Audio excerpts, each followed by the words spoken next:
Welcome learners. आज हम आपके सामने एक ऐसी न्यूज़ लेकर आए हैं जिस गुड न्यूज़ तो नहीं कह सकते हैं, बैड न्यूज़ ही है। जो लोग प्रिपरेशन में थे, जो लोग काफ़ी टाइम से वेट कर रहे थे अपने एग्ज़ाम पीजीटी का, और बहुत टाइम से वो लोग वेट कर रहे हैं, और उन सभी लोगों के लिए ये बैड न्यूज़ ही हम कह सकते हैं। क्योंकि जब हम किसी चीज़ का बेसब्री से इंतज़ार कर रहे हों और वो चीज़ एकदम जब मिलने वाली हो तब जब छूट जाती है तो बहुत ज़्यादा प्रॉब्लम होती है। तो कुछ ऐसी ही न्यूज़ है ये जो आपको बहुत ही ज़्यादा शॉकिंग लगेगी, क्योंकि आप लोगों ने पहले ही समझ लिया होगा जब अध्यक्ष का इस्तीफ़ा सुना होगा तो वो भी। और मैं देख रही हूँ ये एग्ज़ाम जो भी हो रहे हैं उसमें सब शॉकिंग न्यूज़ ही स्टार्टिंग से मिल रही है। तो कुछ उसी तरह ये भी शॉकिंग न्यूज़ है। जो हमारा एग्ज़ाम होना था 15-16 अक्टूबर 2025 को पीजीटी का, वो दिखा दिया गया है आपको। निर्धारित जो लिखित परीक्षा थी वो अपरिहार्य कारणों से स्थगित कर दी गई है, और इसकी सूचना पृथक से दी जाएगी। कब दी जाएगी किसी को भी नहीं पता है।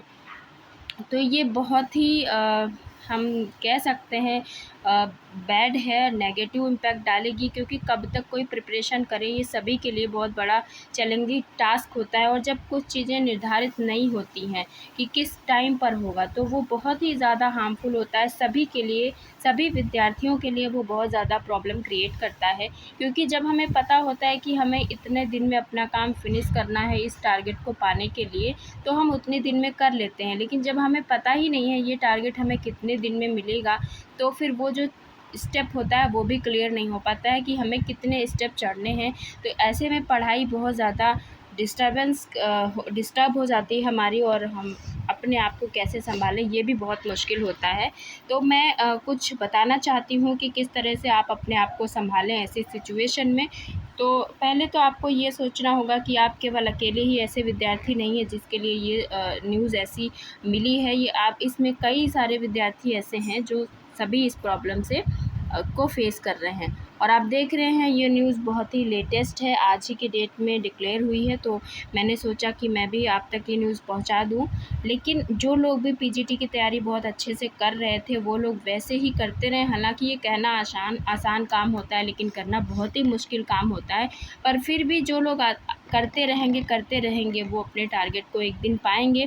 पर इतना डिले के बाद मैं समझ सकती हूँ कि इस तरह से अपनी स्टडी को कंटिन्यू बनाए रखना है वो बहुत मुश्किल काम होता है। क्योंकि सभी के पास और भी बहुत सारे काम होते हैं जिनको टाइम पे करना होता है और फिनिश करना होता है। और जब टाइम नहीं फिक्स होता है तो बहुत ज़्यादा प्रॉब्लम हो जाती है। मैंने भी आप लोगों को बताया था कि मैं सिलेबस को कंप्लीट कराऊंगी, लेकिन मैं भी कुछ कारणों की वजह से अभी उसे कंप्लीट नहीं करा पाई हूँ। हालांकि काफ़ी टाइम मिला था, फिर भी मैंने सिलेबस को पूरी तरह से अच्छे से कंप्लीट नहीं किया। अभी उसमें काफ़ी टॉपिक रह गए हैं। तो अब क्योंकि टाइम मिल गया है तो मैं फिर से ट्राई करूँगी कि सिलेबस को कंप्लीट करा दूँ, सो दैट आप लोग भी मेरे साथ चलते रहें। क्योंकि मैं समझ सकती हूँ बहुत मुश्किल होता है अपने आप वो चीज़ें ऐसे कर पाना। अब मैं डेली अगर एक लेक्चर दूँगी तो एटलीस्ट आप वो एक तो देखते ही रहेंगे। मुझे भी काफ़ी अफ़सोस के साथ ही कहना पड़ रहा है कि मैं कंटिन्यूटी में लेक्चर्स नहीं ला पाई। अगर मैं लाती तो होपफुली अब तक कंप्लीट हो गया होता या फिर कंप्लीट होने की कगार पे होता। तो मैं कोशिश करूँगी कि मैं लेक्चर्स को फिर से लाऊँ और आपके सामने प्रस्तुत करूँ। क्योंकि आप लोगों के काफ़ी जो कमेंट्स रहते हैं वो मुझे काफ़ी मोटिवेट करते हैं कि किस तरह से मैं आगे इस पे काम करूँ। जैसे कुछ लोगों ने मुझे कमेंट करके कुछ टॉपिक्स भी सजेस्ट किए हैं, family, kinship, marriage and social mobility, certification, बहुत सारे टॉपिक्स बताए हैं आप लोगों ने कि इस पे वीडियोज़ लाई जाएँ। तो मैं अब कोशिश करूँगी कि मैं उनको लाऊँ और बहुत ही सिंपली तरीके से आपको बताऊँ, ताकि जो उसमें पीजीटी के इम्पोर्टेंट क्वेश्चंस हैं वो कंप्लीट हो सकें। क्योंकि अभी तो पता नहीं है ना कि एग्ज़ाम कब होगा। अब आप देख ही रहे हैं पहले आपका कितनी पहले सेट हुआ था, उसके बाद फिर और आगे बढ़ गया। ऐसे कितना आगे बढ़ेगा तो कोई भी नहीं जानता, मैं भी नहीं जानती। लेकिन मुझे ये तो लग ही रहा था कि एग्ज़ाम तो अब कैंसिल होना है। क्योंकि ऑलरेडी जब वहाँ पे अध्यक्ष ही नहीं है तो कैसे ये पॉसिबल था। तो बहुत ही सभी के लिए ये जो है बहुत ही इस टाइम का फेस बहुत ही हानिकारक है।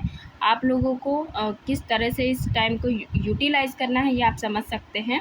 थोड़ा सा 1-2 दिन रेस्ट ले लीजिए, क्योंकि आप भी काफ़ी टाइम से तैयारी कर रहे थे, तो रेस्ट भी काफ़ी ज़रूरी है। तो अभी आप रेस्ट ले लीजिए 1-2 दिन, या जितना जिसको लगता है 1 हफ़्ता भी ले सकते हैं। लेकिन उसके बाद फिर से आपको अपने काम पे वापस लौटना है और आपको अपना पीजीटी का जो भी टारगेट है उसे कंप्लीट करना है। तो आपको फिर से नए तरीके से मैंने जहाँ से लेक्चर्स जहाँ तक दिए थे उसके आगे मैं करूँगी। और उसके बाद आपको अपने पेपर्स आपने तो लगा लिए होंगे, मैंने ऑलरेडी पीजीटी के सारे पेपर्स लगा रखे हैं और प्लेलिस्ट आपके सामने है। वहाँ से आप जाके जितने UP PGT, RPSC PGT, BPSC और उड़ीसा पीजीटी और भी जो भी पीजीटी के लेवल के पेपर्स हैं वो सारे ही मैंने आपको बताए हैं। और जहाँ तक है मुझे लगता है कि मैंने काफ़ी सही आंसर्स बताए हैं। 1-2 में भले ही डाउट हो तो आप लोग पूछ लेना, तो मैं उन्हें भी क्लियर कर दूँगी। तो वहाँ से जाके आप प्रीवियस ईयर पेपर्स को एक-एक भी देखेंगे तो आपको बेनिफिट पहुँचेगा। उसके साथ ही साथ मैं कॉन्सेप्ट की वीडियो रेगुलर देती हूँ और देती रहूँगी, काफ़ी टाइम तक दूँगी, जब तक मुझे लगेगा कि ये सारे इम्पोर्टेंट कॉन्सेप्ट कवर नहीं हो गए तब तक। उसी के साथ-साथ मैं बुक्स भी सारी इम्पोर्टेंट रिवाइज़ करा रही हूँ, तो आप ये बिल्कुल भी स्किप मत करिए। हालाँकि बहुत कम लोग इस वीडियो को देख रहे हैं, पर फिर भी जो लोग कॉन्सेप्ट, बुक्स, डेफ़िनेशन की वीडियोज़ को देखते हैं उनको तो बहुत ज़्यादा बेनिफिट मिलने वाला है हमारी पीजीटी के एग्ज़ाम के लिए, क्योंकि मैं इन तीनों ही चीज़ों को बराबर इम्पोर्टेंस दे रही हूँ और बराबर इनको लेके चल रही हूँ। साथ ही साथ में एक और मेरी प्लेलिस्ट है 2 मिनट जिस्ट वाली, तो उसमें मैं मीनिंग क्लियर करती हूँ और ये आपको काफ़ी लंबे टाइम तक लगातार मिलेगी। इसमें कोई भी आपको 1 दिन का भी एब्सेंट नहीं मिलेगा। ये आपको बहुत लंबे टाइम तक मिलने वाली है। और उसी के साथ साथ मैं जो लेक्चर्स लेती थी उस पे भी मैं काम करूँगी, और अभी आपको टाइम मिला है तो मैं भी कोशिश करूँगी कि उसको मैं जल्दी से जल्दी कंप्लीट करूँ, ताकि आपका एक फ़्लो बना रहे। तो मैं ये काम करूँगी और साथ ही साथ में आपको नर्वस नहीं होना है, बस हमेशा यही सोचना है कि जो होता है ठीक होता है। हालाँकि ये बहुत बहुत ज़्यादा टफ़ टास्क है, बहुत मुश्किल भी है सोचना कि जो होता है वो ठीक होता है। अब तक हो जाना चाहिए थे, ये बहुत दुःख की बात है, लेकिन कोई बात नहीं। हो सकता है कि ऊपर वाला आपका टेस्ट ले रहा हो, क्योंकि वो बोलते हैं ना, जब कोई अच्छी चीज़ मिलनी होती है तो उसके पहले ऊपर वाला आपका टेस्ट लेता है कि आप कितने मजबूत हो। तो आप यही मान लो कि ऊपर वाला आपका टेस्ट ले रहा है, इस मजबूती को बनाए रखना है। अगर इस पीजीटी के एग्ज़ाम को पास करना है तो आप लगातार पढ़ते रहिए। ज़्यादा तो नहीं हो पाएगा, लेकिन थोड़ा-थोड़ा ज़रूर करते रहिए और डेफ़िनेटली आपको आपकी मंज़िल मिलेगी। तो परेशान मत होइए, क्योंकि ये सभी के साथ हुआ है, आपके साथ नहीं हुआ है। हालाँकि ऐसा नहीं होना चाहिए था, बट अब जब हो गया वो हो गया, उसमें आप चेंज नहीं कर सकते हैं। तो आप भी सोच के अपना टाइम मत वेस्ट करिएगा, ठीक है? तो आप भी, अब आपको पता चल गया है, क्योंकि एग्ज़ाम जो है वो स्थगित हो गया है। जब सूचना आएगी तो हम भी बता देंगे और आप लोगों को पता भी हो जाएगा। तो ये आज की कुछ सूचना थी। तो आपको नेगेटिव नहीं होना है, पॉज़िटिव रहना है और मेहनत करते रहना है, और मैं भी आपका साथ दूँगी। और जो भी आपको क्वेरी हो वो आप कमेंट कर दीजिएगा कि किस तरह से आपको मुझसे हेल्प चाहिए। Okay, thank you for watching the video.